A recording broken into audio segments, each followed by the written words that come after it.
What's going on, everybody? It's Frito here for your Overwatch, and today we're going to be doing the big patch breakdown. There was a lot of misinformation spread about what was included in the patch with the Mercy Nerf, but there also was some stuff that actually did go through, so we want to clear that up here today, as well as report on all sorts of other things in sort of a news roundup, meta discussion, jamboree video. We got all sorts of stuff I'm going to be covering here. Never been done before. We're crossing the streams. Look out. First and foremost that we have to cover is a more in-depth look at Mercy. As we covered yesterday, her Valkyrie ultimate no longer resets her resurrect cooldown. I think this is a bit egregious, actually, because it was so fun and engaging for Mercy to dive in the combat, make a play, get out, shake and bake. That's most of where her skill set was, and focusing more on the healing and damage amping, which was very powerful as well in Valkyrie form, I think is just not as engaging to play for players, even if it is somewhat hectic in the matchmaking environment when fights last forever. In general, though, I think players are sort of learning and wising up to how to punish Mercy as she flies down. Roadhog is my favorite because it either can hook the character she reses and insta-kill it and punish it, or possibly even hook the Mercy as she flies down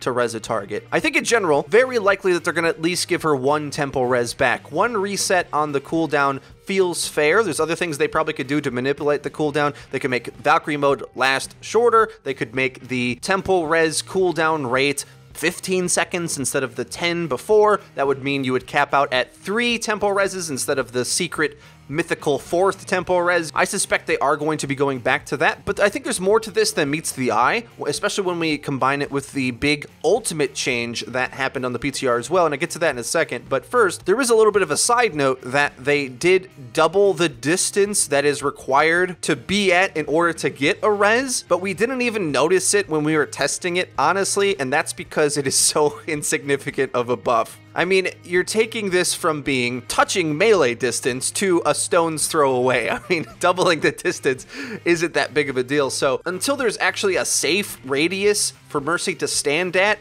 the distance res doesn't feel that powerful anyway. Like, she's still somewhat in the fight if she has to be, I don't know, 5 meters from it. That's not what it is. It's even closer than that. But it's not until you get into that, like, 10-meter range where you feel like you're safe. And even so, I think I speak for the majority of players that played and enjoyed the new Mercy. The entire fun part of it was flying into the combat and being able to be evasive when doing so, or sneaky even. Resing a target after your enemies lose track of it, swoop in, res that guy, fly all the way to the rest of your team. That movement of it was most of the fun, I think, and that part should remain with the character, in my opinion at least. I don't think that distance reses is going to feel very good in comparison, even if they move it that direction. But at the same time, I didn't think Mercy was too overpowered, just slightly overpowered for matchmaking. Could use a minor nerf somewhere, but this isn't the one I prefer, actually. But what we have learned with the way that Blizzard develops patches and iterates on balance is that it seems sometimes early changes inform future decisions that they're looking to make. For instance, with the Roadhog change, it seemed like it was distinctly designed to fit in the Doomfist meta, and now we're finally at a place where Roadhog is both really powerful and fun to play. He's like one of my favorite characters right now, and it's probably one of the most skillful versions of Roadhog as well at the same time, much akin to the Lucio rework, which did the same thing. The Mercy rework probably has that same goal in mind. Increase fun and skill cap at the same time. But I think part of this is tied into a change that we reported on that you may have even forgot as a thing on the PTR.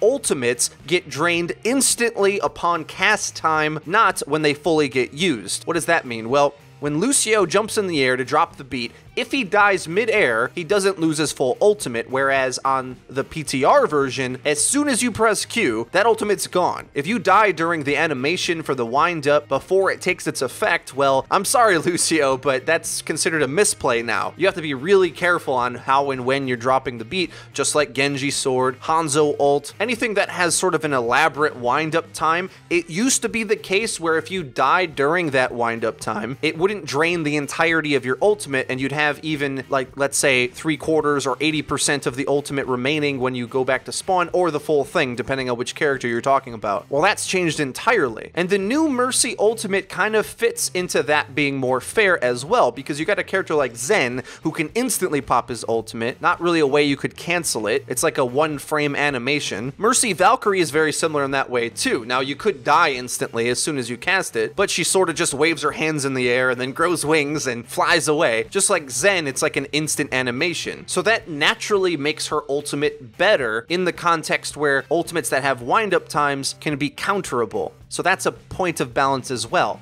But either way, despite all of that, I still think she deserves that 1 tempo res, if not even more after that as well, but perhaps not 10 seconds during Valkyrie. But this also affects other characters in general, and one that got changed on the PTR yesterday as well with this ultimate change is Genji. There's a few things with Genji's sword that we're going to be covering now. On the live version of the game, getting stunned while Genji blades being cast would cancel the animation entirely. You wouldn't lose ult charge and you wouldn't get the blade out. If you didn't fully complete the blade animation, when you got stunned, you'd have to pull it out again fully. Now keep in mind, you have to combine that with the PTR change, which means that as soon as you press Q, that blade's gone. So even if you do get stunned, it would just be instantly over. So I think the thing that they did to change this on the PTR is that now you continue to pull the blade out through a stun. So there's still a benefit to stunning Genji, obviously, because you can kill him, but also once he commits to that blade, he's fully committed. I would say this is quite a bit fair because it was often wonky to try to figure out when you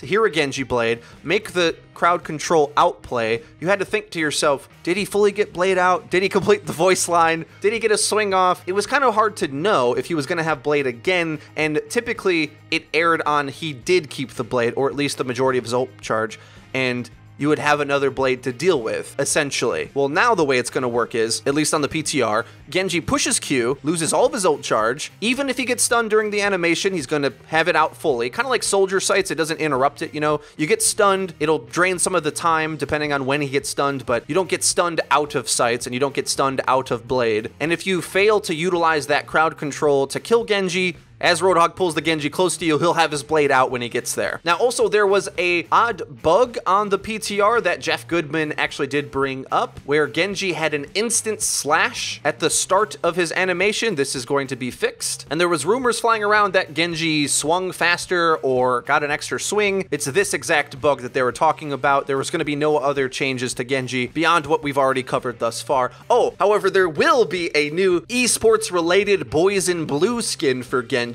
for the Dallas Fuel, which is going to be the name for the current team EnvyUs. Overwatch League is hyping up team by team. We had the Shanghai Dragon skin for Mei, and now also the Dallas Fuel skin for Genji. Okay, now on to some rapid fire changes that were rumored to happen but didn't, as well as ones that actually did go through. Some said that Mei had a new interaction with her cooldown when she went into Icicle. This was proved to be false. Some said that Junkrat's tire moved slower on PTR. Nope, this is false as well. That momentum change to the tire had already gone through onto live a patch or two ago. But one that actually did happen on the PTR, which we're not sure if it was intentional or not, is that Lucio's momentum seemed to get nerfed. But one, did Lucio need this nerf? I mean, as a Lucio player, I know we're incredibly obnoxious with the amount of speed we can get and how difficult it can be to hit a Lucio. Good, fair. It's hard enough to play support as it is. I don't think we need to be nerfing the momentum